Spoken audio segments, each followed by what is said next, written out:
नमस्कार बच्चों, स्वागत है आपका इस वीडियो में जिसमें हम पाठ मिठाई वाला के प्रश्न उत्तरों की बात करेंगे। प्रथम प्रश्न है, मतलब पहले 4 प्रश्नों की बात करेंगे इस वीडियो में। मिठाई वाला अलग अलग चीज़ें क्यों बेचते थे? मिठाई वाले अलग अलग चीज़ें क्यों बेचते थे और वह महीनों बाद क्यों आते थे? उम्मीद है आपको दिख रहा है अच्छे से।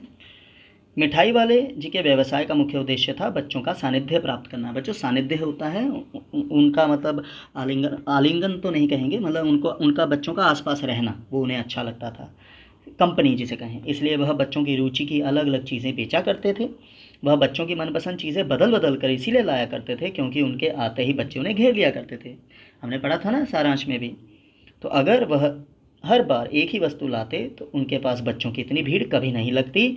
महीनों बाद उनके आने का कारण यही था कि वह दूसरे मोहल्लों तथा शहरों में भी वस्तुएं बेचने जाया करते थे क्योंकि उन्हें बच्चे बहुत अच्छे लगते थे। ठीक है बच्चों, मुझे लगता है ऐसे ज़्यादा बेहतर दिखाई पड़ता है। दूसरा प्रश्न है बच्चों, मिठाई वाले भैया जी में कौन से गुण थे जिनकी वजह से बच्चे तो बच्चे बड़े भी उनकी ओर खींचे चले आते थे? तो बच्चों, मिठाई वाले भाई जी में अनेक गुण थे जिनके कारण बच्चे युवा और बड़े भी उनकी ओर खींचे चले आते थे। वो गुण कौन से थे, ये बिंदु बने हुए हैं। सर्वप्रथम, वह मधुर स्वर में, मीठे स्वर में गा गा कर सामान बेचते थे और दूसरे फेरी वालों से वो अलग थे। फेरी वाले समझते हैं ना, गलियों में हमारे आते हैं। और उनका स्वभाव अत्यंत विनम्र था, पोलाइट था। वह मृदुभाषी, मीठा बोलने वाले तथा सहनशील थे, गुस्सा नहीं करते थे। कई बार नहीं तो फेरी वाले गुस्सा कर लेते, लेना लो नहीं तो जाओ।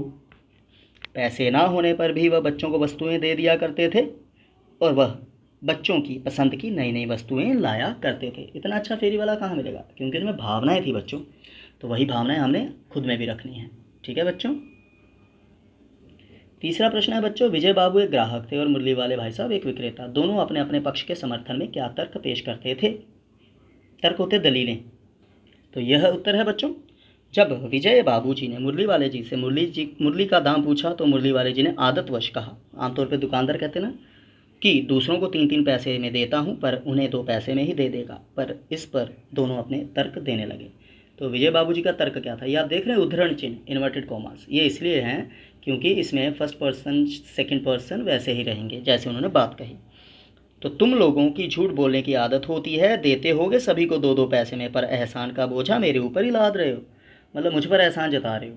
तो मुरली वाले जी ने क्या तर्क दिया, यह तो ग्राहकों का दस्तूर है, उनकी आदत है कि दुकानदार चाहे हानि अर्थात नुकसान उठाकर चीज़ क्यों ना बेचे, पर ग्राहक यही समझते हैं कि दुकानदार तो उन्हें लूट रहा है।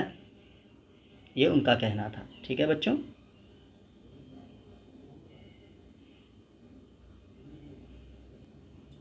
चौथा प्रश्न बच्चों, खिलौने वाले जी के आने पर बच्चों की क्या प्रतिक्रिया होती थी? प्रतिक्रिया मतलब रिएक्शन। कुल्फ़ी वाले आते हैं गली में, कितनी खुशी होती है। तो बच्चों, यह उत्तर है।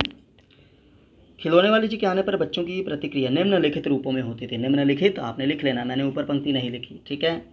बच्चे उत्साहित एवं उल्लासित हो जाते थे, एक्साइटेड में इन ना। वे अपने खेल कूद भूल कर उनकी ओर दौड़ पड़ते थे। खुशी होती ना बच्चों को। जल्दबाजी में उन्हें अपने सामान, जूते, चप्पल आदि का ध्यान ही ना रहता। बच्चे गलियों, पार्क तथा घरों से निकल पड़ते थे। बच्चे खुशी से पागल हो जाते थे। ये हम सभी के साथ होता रहा है। ठीक है, बचपन में हम भी निकल भागते थे। ठीक है बच्चों, इस तरीके से इसे लिख लीजिएगा। तो धन्यवाद। ये 4 उत्तर थे। अगली वीडियो में अगले 4 उत्तर करेंगे। ठीक है बच्चों।